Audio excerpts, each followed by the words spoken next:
Okay, all right. So again, I have to wear a hat. My hair is a mess today. So what we're going to do is this.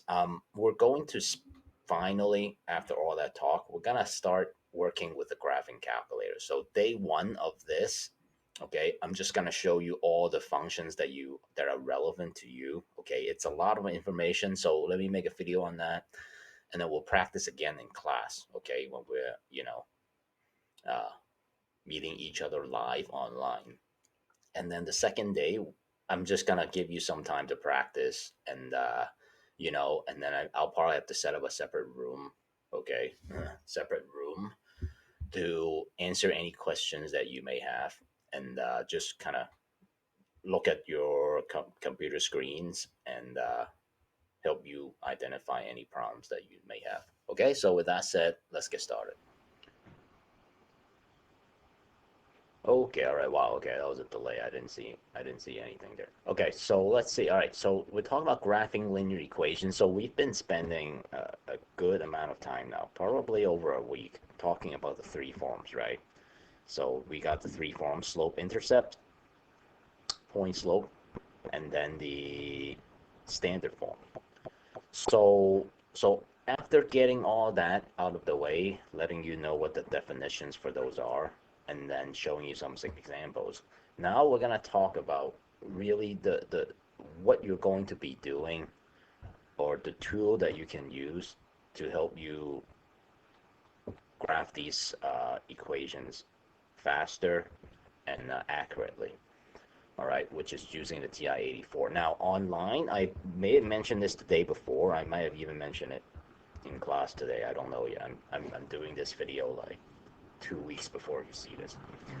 Um, where I gave the link to download the TI-84 online that you can use on your computer, laptop. If you haven't gotten the actual calculator yet, all right. So if you gotten the actual calculator, that's great. Just use that, all right. And the way I'm going to teach this is by using that very software. Okay. All right. So let's see. Table of values. So here's how you graph any equation, right? One is you can use the table of values method. So if you look at this, right, setting up table values. So remember what that was, right? You would, let me just do it here, right? You would set up a table value x, and then x minus 2y. Remember that? And then xy, right? Which probably was taught to you even from sixth grade onward, actually, if you had me, right? And then the second thing is to graph a linear equation is you can use the 2 points, meaning remember meaning the standard form, right? There's actually quite a bit. Actually, the 2 points method is if I just give you 2 points, you connect them, right? And you draw a straight line, right? Because that's how you draw a straight line. Minimum of 2 points, right? Point slope method, right? We talked about that also, right? If I give you a slope of 2 and I give you 1 point, like 3, 5, right? Then you could technically set up a point and then just count, right? 2 over, 1 up, 2 over, 1 up, and then you would have your line, right? And the last one is what we've just done, x and y intercept. So if I give you the standard form, by substituting 0 for x and then for y, you would get 2 points, right? The x-intercept and the y-intercept, right? So, and then you can graph it and your lines will look something like that or like that, right? So that's it, okay? So what we're going to talk about then is we're kind of coming back to the original slope-intercept form. And we're using slope-intercept form then to help us graph. But before you do that, uh, like anything else, you you do need to know how to use a graphing calculator to begin with. So my goal for this lesson is to familiarize you guys with the calculator itself, some of the very, very basic thing. Okay, now the lesson here might get a little bit choppy because I don't really use the graphing calculator very often in my teaching, and because I'm used to teaching 6th and 7th graders, and we don't use this sort of technology. So I might have to like stop and go a lot, okay, on some of this stuff. So bear with me here, and that's what we're gonna spend today doing. Okay, so what I'm gonna do now is to switch gears. All right, let me see how the time already is. Yeah, it's already 5 minutes. Great. And I'm gonna go through this. All right, not any faster than I should. Okay, just enough time though, so that we don't take too long. Okay, all right. So first of all, right, with the calculator, the on buttons. Oh, actually, the other thing is, if you got the silver edition, there's a charger. Make sure you charge it, because here it shows you the battery. Even though I think it's absolutely hilarious that on the laptop version that there's a battery, because the calculator would never run out of battery in the laptop version, right? So it doesn't matter. Make sure you charge your battery sufficiently, okay? Especially down the line, the night before the Regents exam, make sure you charge it, okay? You don't want this thing to run out of batteries. I went like in the most important like time of the year. So okay, first, all right, you need to know where the on button is, and that's down here. I hope you can see the arrow to the lower left hand most button over here, right? Now, if you want to turn it off, right? So here I press it on, right? And you see this first screen here, this initial screen here. If you want to turn this off in the future, you press second. You see how it's red here? That means I just punched the button. Okay. Second, and then you go back. You see how the second button originally is blue, right? It corresponds to this blue here. All the blue buttons. So you see how all these buttons have a blue lettering up there, words up there, right? So what it does is allows you to do double the amount of functions, right, on a normal calculator. So here you click on second, and you see where the on button above that it says off. You click that, and it'll turn the calculator off. Now this calculator doesn't turn off, but yours will.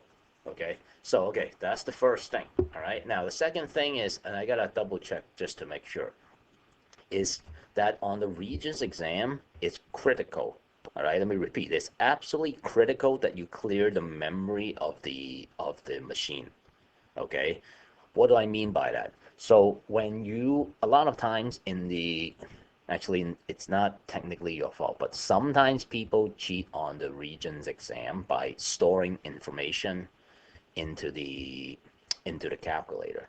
All right, and when they find out, right, if someone were to walk around and check your calculators, and they find that you have stored previous information in there, all right, that will invalidate your test, okay, which means, you know, that test no longer counts. So you cannot store information in there. So this is how you can prove it. Okay, hold on, I have a phone call right now, so let me press pause.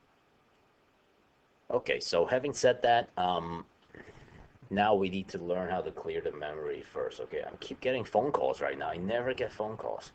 Hold on. Okay, so wow, I never get two phone calls in a row. Okay, all right. So let's get to it then. All right. So this is how you clear the memory. Also, one of the reasons why you want to clear memory is because sometimes you can assign a value to a variable like x, for example, when you do substitution questions. It's more than just that, but and so what happens is if you put in a formula later on for a different problem, they might the calculator is gonna think that you still meant that x is equal to -2 or something like that, and then you get the answer wrong. So that serves a purpose for you also. Okay, so okay, this is how you do it. All right, so this is the second most important thing after turning the calculator on. All right, so here you press the second button again, and down here in the lower right hand side you see mem, right? That's memory. So I'm going to click on that. All right. So what I want to do is actually go to the memory, right? And then what I'm going to do is I'm going to press the down button, or you could press 7. It's up to you. Okay. So by the way you can operate this is you can use the buttons. You see how it's going down now, right? You can use the one from the laptop like how I'm doing now, right? Up and down, or just actually pressing the actual software, the calculator on the actual software. All right, or you know what? You can actually just press 7. Oops, why am I doing this? Okay, all right. So I'll just press 7. It'll go to reset. All right, press 1 for all RAM. And then it says reset RAM, yes. Right, said resetting the RAM erases all data and programs from RAM. Okay, all right. 2, I'm going to reset. And everything has been cleared. Okay, see, RAM cleared. Okay, all right, so let's go back now. Here's the thing, right? How do you get out of this screen so you can actually start calculating again, right? So here's the second thing. Third thing now, all right? Number 3. By the way, I'll see if I have the time to make a manual just for you guys. Okay, everything that we've done on the TI-84, and then turn that into a PDF file and then share with everyone. Okay, just like a quick reference guide, okay, so that you don't have to go back to the video. I think you guys will appreciate that. But again, I don't know how much time that will take. All right, so no promises here. All right, so second, right? Okay, so this is how you get out of that. I'll get out of the screen. You press second, and then you press mode now. It's not the mode that I care about. It's the word quit right up there. So anytime you want to get out of a screen, it's not clear. Don't press clear. Clear has a very specific set of commands. You have to quit. So you have to second press mode, because what you mean is quitting, and that's it. Back to the original screen. Okay, now what else do I have to talk to you about? Okay, clear memory, enter. Let me check these. Let me check the list off. All right, so enter. This is, so when you try to get an answer in the TI-84, right, to get an answer, you have to press enter. There's no equal sign, so pressing enter, you'll get an answer. Okay, what else do I have to cover? Oh, now, if you want to clear this space, right, just press clear. Okay, that's how you do it. All right, okay, that's done. Another thing I want to point out is negative versus minus. This is minus 3 minus 2, right? 2 plus negative 2. You see the negative here? It's down here. This is minus. That's negative. Okay. Now, you see how I kind of got myself, I look like, you know, those people when they try to like draw pictures with nothing but symbols on the calculators. All right. You can clear that. 2 ways you can do it. You can press clear, or you can go back and just write over it, actually. Oh, can I do that? Yeah, I could just write over it. Okay. Now this, I actually have to clear it, but I wonder if I clear it, the whole thing's gonna be gone. Yeah, I did. Okay, all right, it's fine. So let's try again. 2 plus negative 2, right? So the difference is minus and negative. Got that? All right, what else do I have to talk to you about? The mode button. Okay, all right. This is another big one. All right, now let's clear all this first. Now, here at the mode, right? And don't press on second. All right, don't press the blue button. I just want to see the mode because I want to talk to you about a few things. Mode here. How am I doing on time, by the way? Yeah, it's already that time. Okay, all right. So mode, all right. This is normal, meaning the number, how it shows up. This is scientific. This is scientific notation. Okay, so you don't want that. You just want normal. Float is this. This is huge. Okay, float has everything to do with rounding, which means this. How many decimal places do you want in your answer? So if you want to round everything to the whole number, the float will be 0. Okay, because what you're saying is I don't want anything after the decimal. For this one, float is 1, meaning you're gonna round everything to the nearest tenth. Hundredths, thousandths. Got that? Now, if you say, well, I just want the numbers as they come, right? Because the questions change all the time. Sometimes they ask you to round something to the tenth, hundreds, or thousands. Here's what you do. Just don't have any float. So no float means you go back to the original right here, and then you press enter. Okay? This fourth one, you're not gonna deal with that until geometry. So I'm gonna let your geometry teacher deal with that in the ninth grade. Uh, not relevant function. All right, thickness not relevant. Sequential no. Real number versus imaginary. We talked about that. That's much later in like 11th grade. All right, that's it actually. Okay, so the one thing that I want to get through you the most is this. Sometimes, if you look at your calculator, because some of you like to play around with your calculators, all right, and start messing around with it, and then when you're taking a test, you're wondering, hey, why do all these numbers, you know, get rounded to the nearest tenth? What do? Go to mode, right, and then just check on it. And the most important thing right now for you is really just the float. Okay, make sure you're rounding to the near to according to instruction. Okay, so let's get out of that one. All right, how do you get out of this? Second, quit. Right.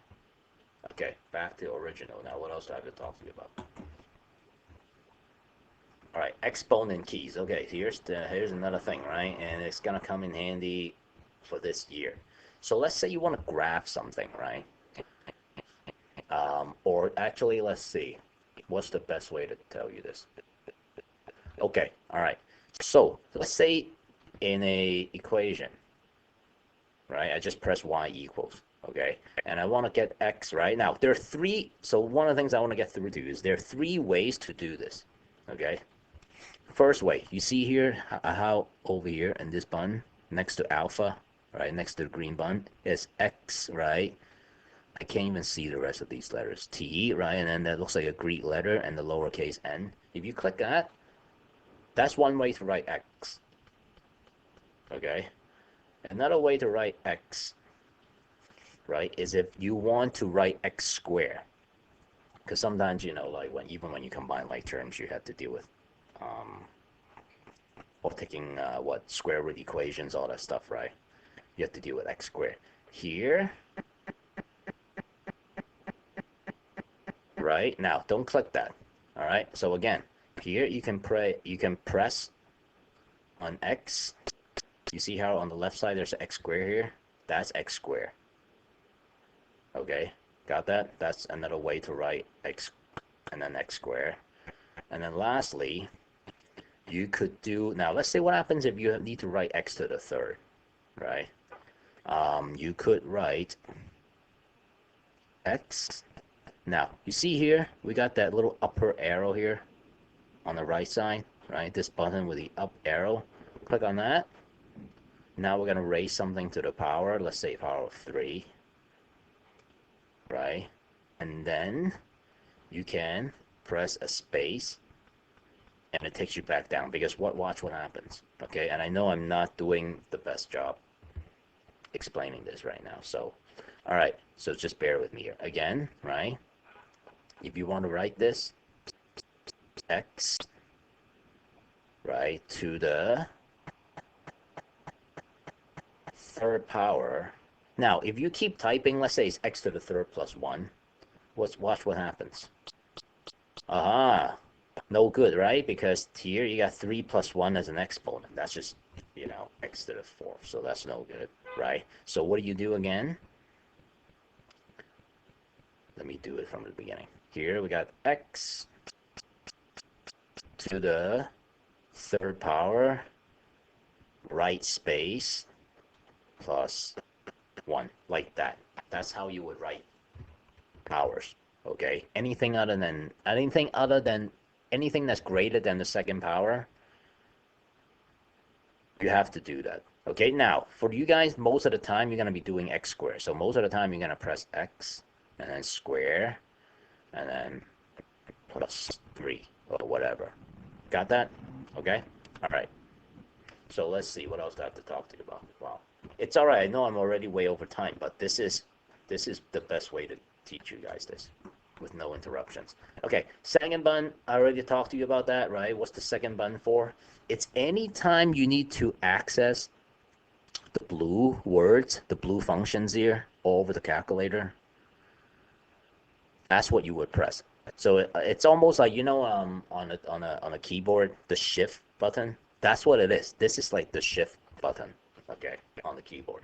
Okay, all right. So let's stop today here. Tomorrow I'll show you everything you need to know on the TI-84 when it comes to graphing. Okay, because what I've done today is just show you all the basics. All right, and I think that's enough for a day. Okay, so all right. Okay, thanks for watching and have a good day and I will talk to you either in class immediately after this or I will talk to you tomorrow. Okay, all right, bye.